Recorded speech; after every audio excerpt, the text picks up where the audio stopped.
ஆண்டவராகிய இயேசு கிறிஸ்துவின் நாமத்திலே உங்களை வாழ்த்துகிறேன், வரவேற்கிறேன்.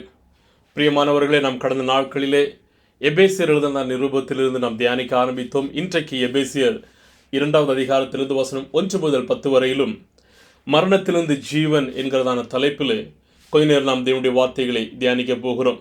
நாம் ஏற்கனவே பார்த்தது போல இந்த எபேசியர் எழுதின நிருபத்தை எழுதினது அப்போஸ்தலனாகிய பவுல்.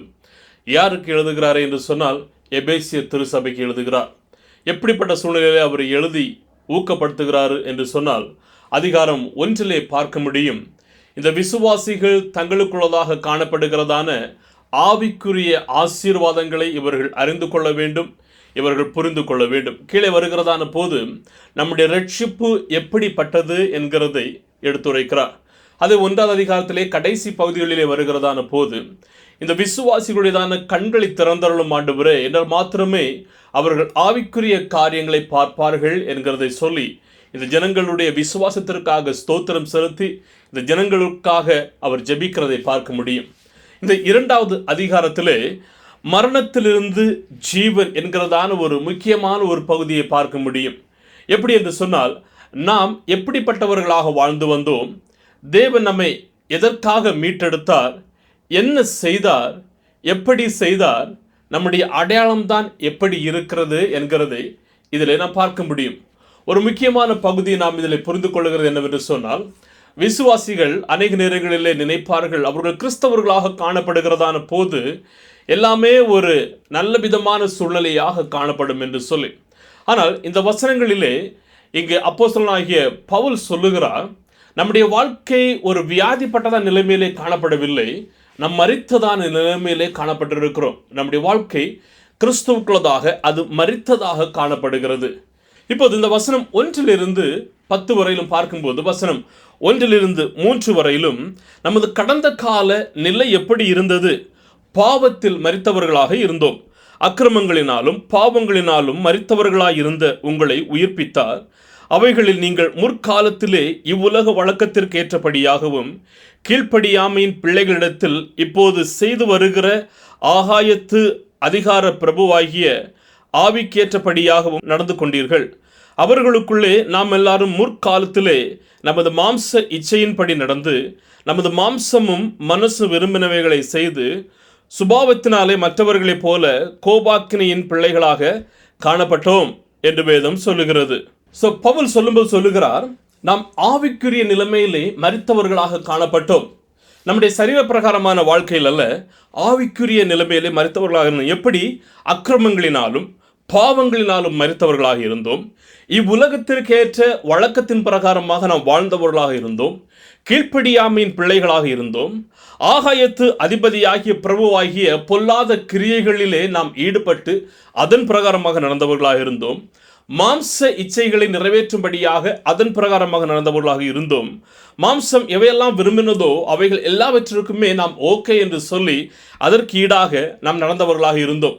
அதனுடைய விளைவு என்னானது என்று சொன்னால், ஆவிக்குரிய நிலைமையில் நாம் மரித்தவர்களாக இருக்கிறோம். அதாவது ஏசாயா 59:2 பார்க்கும்போது தெரியும், நம்முடைய அக்கிரமங்களினால் நாம் தேவனுக்கு எதிராக காணப்படுகிறவர்களாக இருக்கிறோம். தேவனுக்கும் நமக்குமான அந்த உறவு ஒரு பிரிவினையாக மாறினது என்று நாம் பார்க்க முடிகிறது. யோவான் 8வது அதிகாரம் வசனம் 34 சொல்லுகிறது, பாவம் செய்கிறவன் எவனும் பாவத்துக்கு அடிமையாக இருக்கிறான். பிரியமானவர்களே, ஏதோ ஒரு சில விதமான காரியங்களிலே ஈடுபட்டு ஒரு முறை 2 முறை கடைசி முறை என்று சொல்லி தொடர்ந்து தேவனுக்கு எதிராக செயல்படுகிறவர்களாக அநேக நேரங்களிலே நாம் காணப்படுகிறோம்.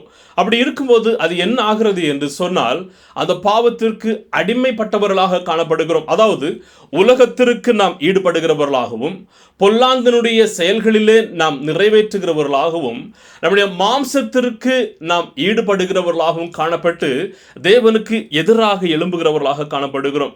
அப்படியானால் நம்முடைய வாழ்க்கை எப்படி இருந்தது என்று சொன்னால், கோபாக்கினை நம்முடைய வாழ்க்கையிலே வர வேண்டியதாக இருந்தது. வேதத்திலே கூட நாம் பார்க்க முடியும். ரோமர் 6:23 பாவத்தின் சம்பளம் மரணம். ஆனால் நம்முடைய வாழ்க்கை பரிதபிக்கப்பட்டதான ஒரு சூழ்நிலை இருந்ததான போது தேவன் என்ன செய்திருக்கிறார் என்று சொன்னால், அடுத்த பகுதியில் பார்க்க முடியும். வசனம் 4-7 வரையிலும் தேவன் நம்முடைய வாழ்க்கையிலே தலையிட்டு கொண்டவராக இருக்கிறார். தேவன் நம்முடைய வாழ்க்கையிலே ஈடுபட்டவராக இருக்கிறார். எப்படி ஈடுபட்டார்?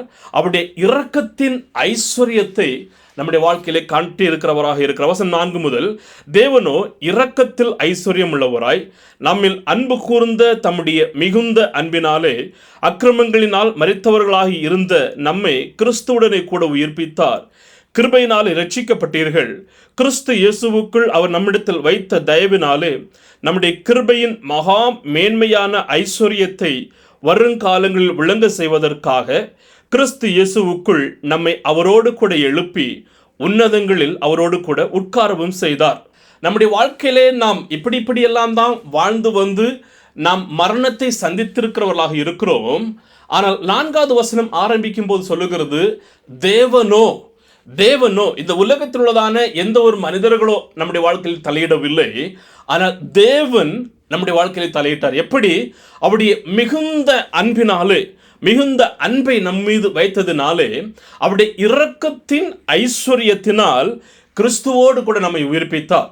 அது மாத்திரமல்ல, அவர் கிறிஸ்துவோடு கூட நம்மை உயிர்ப்பித்ததன் காரணமாக அவருடைய கிருபையினாலே நாம் ரட்சிக்கப்பட்டிருக்கிறோம். வசனம் 7 சொல்லுகிறது பாருங்கள், இயேசு கிறிஸ்துவுக்குள் அவரோடு கூட எழுப்பினது மாத்திரமல்ல, உன்னதங்களில் அவரோடு கூட உட்காரும்படியாகவும் அவர் செய்திருக்கிறார். அதாவது அதனுடைய அர்த்தம் என்னவென்று சொன்னால், ஆவிக்குரிய வாழ்க்கையிலே நம் பாவத்திலே ஈடுபட்டு மரித்தவர்களாக காணப்பட்டதான நம்மை நாம் இயேசு கிறிஸ்துவை விசுவாசித்து அவரை ஏற்றுக்கொண்டு அவருடைய ரட்சிப்பை பெற்றதன் மாத்திரமாக அவர் நமக்கு ஒரு புதிய ஆவிக்குரிய வாழ்க்கையை கொடுத்திருக்கிறார். நமக்கும் தேவனுக்குமான அந்த உறவை அவர் மறுபடியுமாக மீட்டு எடுத்து நம்முடைய உள்ளான மனிதனை அவர் புதிதாக்கி ஒரு புதிய வாழ்க்கையை கொடுத்திருக்கிறார்.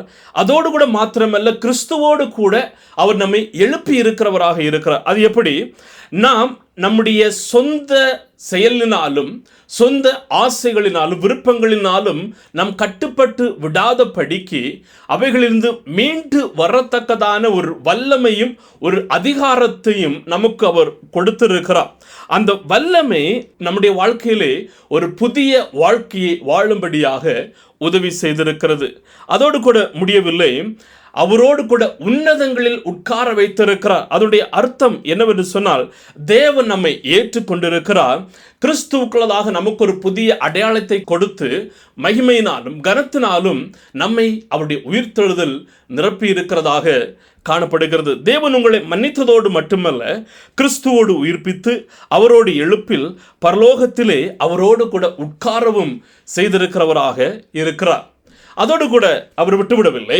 வசனம் 8 9 வரை வருகிறதான போது ரட்சிப்புக்கான ஒரு வழியை நாம் அதில் பார்க்க முடியும். அது என்ன வழி? விசுவாசத்தின் மூலம் கிருபையாக காணப்படுகிறது. கிருபையினாலே விசுவாசத்தை கொண்டு ரட்சிக்கப்பட்டீர்கள். இது உங்களால் உண்டானது அல்ல, இது தேவனுடைய ஈவு. ஒருவரும் பெருமை பாராட்டாதபடிக்கு இது கிரியைகளினால் உண்டானது அல்ல. பாருங்கள், தேவன் நம்முடைய வாழ்க்கையிலே அவர் கிருபையை கொடுத்து ரட்சிப்புக்கான வழியை கொடுத்திருக்கிறார். எப்படி அந்த ரட்சிப்பும் அந்த மீட்பும் அந்த கிருபையும் கொடுத்திருக்கிறார்? விசுவாசத்தை கொண்டு நாம் ரட்சிக்கப்பட்டிருக்கிறோம். நம்முடைய கிரியைகளோ நம்முடைய செயல்களோ ஒன்றுமே கிடையாது. அல்லது தேவனுடைய கிருபையாகவும் அவருடைய ஈவாகவும் காணப்படுகிறது. தீத்து 3:5 பார்க்க முடியும். நாம் செய்த நீதியின் கிரியைகளின் நிமித்தம் அவர் நம்மை ரட்சியாமல் தமது இரக்கத்தின்படியே மறு ஜென்மம் ஒழிக்கினாலும் பரிசுத்த ஆவியானுடையதான புதிதாக்குதலினாலும் நம்மை ரட்சித்திருக்கிறார். பிரியமானவர்களை, இந்த ஒரு உதாரணத்தை நீங்கள் நினைவு கூறுங்கள். ஒரு மனிதன், அவன் நீந்த தெரியாத மனிதன், அவன் ஆற்றிலோ குளத்திலோ எங்கேயோ விழுந்து விடுகிறான். இந்த நேரத்திலே இங்கே வெளியே நின்று பார்க்கிறவர்கள் அவனுக்கு ஒரு அட்வைஸ் கொடுக்க வேண்டும் என்று அவன் விரும்ப மாட்டான். அல்லது வெளியே நின்று பார்க்கிறவர்கள் நீ இப்படியெல்லாம் நீச்சல் அடித்து நீ வெளியே வா என்று சொல்லுகிறதற்கு அவன் எதிர்பார்க்க மாட்டான். ஏதோ ஒரு கயிறோ கம்பியோ ஏதோ போட்டு கொடுத்து அவனை காப்பாற்ற வேண்டும் என்று சொல்லி அதிலே விருப்பம் காட்டுகிறவனாக இருப்பான். அதுதான் அவனுடைய வாழ்க்கையிலும் முக்கியமானதாகவும் காணப்படுகிறது. நம்முடைய வாழ்க்கையில் நாம் அப்படித்தான் இருந்தோம். அழிந்து போக வேண்டிய நம்மை தேவன் நம்மை மீட்டெடுத்து அவருடைய கிருபை, அதாவது தகுதி இல்லாத நமக்கு அந்த கிருபையை கொடுத்து அவர் நம்மை மீட்டிருக்கின்றதான தேவனாக காணப்படுகிறார். பிரியமானவர்களே, அநேக நேரங்களிலே நாம் பழைய வாழ்க்கையை வாழ்ந்திருக்கிறோம். ரட்சிப்பை பெற்றதற்கு அப்புறமாகவும் தேவனுக்கு எதிராக எழும்பி இருக்கிறோம். உலக பிரகாரமாக வாழ்ந்திருக்கிறோம். உலகத்தின் இச்சைகளிலே ஈடுபட்டிருக்கிறோம். ஆனாலும் அவர் அவருடைய கிருபையையும் அவருடைய இரக்கத்தை நம்முடைய வாழ்க்கையில் அவர் காண்பித்ததான தேவனாக காணப்படுகிறார். வசனம் 10 பாருங்கள். நம்முடைய வாழ்க்கையிலே ஒரு புதிய அடையாளத்தையும் அவர் கொடுத்திருக்கிறார். ஏனெனில் நற்கிரியைகளை செய்கிறதற்கு நாம் கிறிஸ்து இயேசுவுக்குள் சிருஷ்டிக்கப்பட்டு தேவனுடைய செய்கைகளாய் இருக்கிறோம். அவைகளில் நாம் நடக்கும்படி அவர் முன்னதாக அவைகளை ஆயத்தம் பண்ணினவராக இருக்கிறார். நம்முடைய புதிய அடையாளம் என்ன? ஒரு காலத்திலே நாம் பாவத்திலும் அக்கிரமத்திலும் தேவனுக்கு எதிராக எழும்பி நம்முடைய ஆவிக்குரிய வாழ்க்கையிலே மரித்தவர்களாக இருந்தோம். ஆனால் இயேசு அவருடைய இரக்கத்தினாலும் கிருபையினாலும் நமக்கு புதிய வாழ்வை அளித்து புதிய நிலையை கொடுத்து இப்போது புதிய அடையாளத்தை கொடுத்திருக்கிறார். அது என்ன அடையாளம்? அவருடைய கரத்தின் கிரியைகளாக நாம் காணப்படுகிறோம். அவருடைய கரத்தின் கிரியைகளாக காணப்படுகிறோம். எதற்காக அவருடைய கரத்தின் கிரியைகளாக நம்மை அவர் உருவாக்கி இருக்கிறார்? நற்கிரியைகளை செய்கிறதற்கும் அவைகளிலே நாம் நடக்கும்படியாகவும் அவர் நம்மை ஆயத்தம் பண்ணி இருக்கிறதான தேவனாகவும் காணப்படுகிறார். தேவன் நாம் ஒவ்வொருடைய வாழ்க்கையிலுமே ஒரு நோக்கத்தையும் ஒரு திட்டத்தையும் வைத்திருக்கிறார். அந்த நோக்கத்தையும் திட்டத்தையும் நாம் நிறைவேற்றுகிறவர்களாக காணப்பட வேண்டும். அதற்காக நாம் ஓடுகிறவர்களாகவும் காணப்பட வேண்டும். அதை தான் தேவன் விரும்புகிறவராக இருக்கிறார். ஒரு மனிதன் தன்னுடைய வீட்டிலே ஒரு கார் இருக்கிறது. அந்த காரை அவன் ஸ்டார்ட் செய்து பார்க்கிறான். அவனால் ஸ்டார்ட் செய்ய முடியவில்லை. அவன் இறங்கி வந்து ஏதோ ரிப்பேர் ஆகிருக்குமோ என்று சொல்லி தன்னுடைய காரின் டயர்களை பார்க்கிறான். நன்றாக தான் இருக்கிறது. என்ஜின் பார்க்கிறார், நன்றாக தான் இருக்கிறது. ஆனாலும் வண்டி ஸ்டார்ட் ஆகவில்லை. இப்போது ஒரு மெக்கானிக்கை அழைக்கிறான். மெக்கானிக்கும் வந்து பார்க்கிறான், எல்லாமே நன்றாக இருக்கிறது.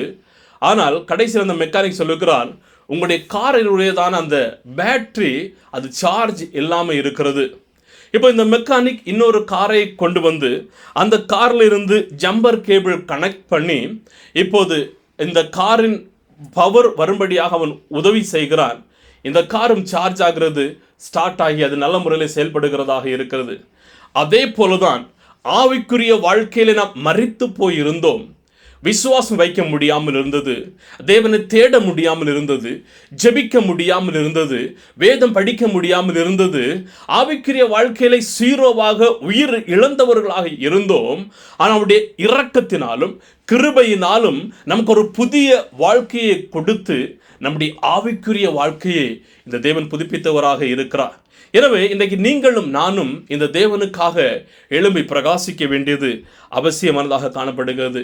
இன்றைக்கு நீங்களும் நானும் கற்றுக்கொள்கிறதான பாடம் என்னவென்று சொன்னால், நாம் எந்த நிலையிலிருந்து வந்தோம் என்பதை நினைவு கூர்ந்து அவரையே நாம் நாட வேண்டியது அவசியம். ஒவ்வொரு நாளும் தேவனுடைய கிருபையை நாம் கொண்டாட வேண்டும்.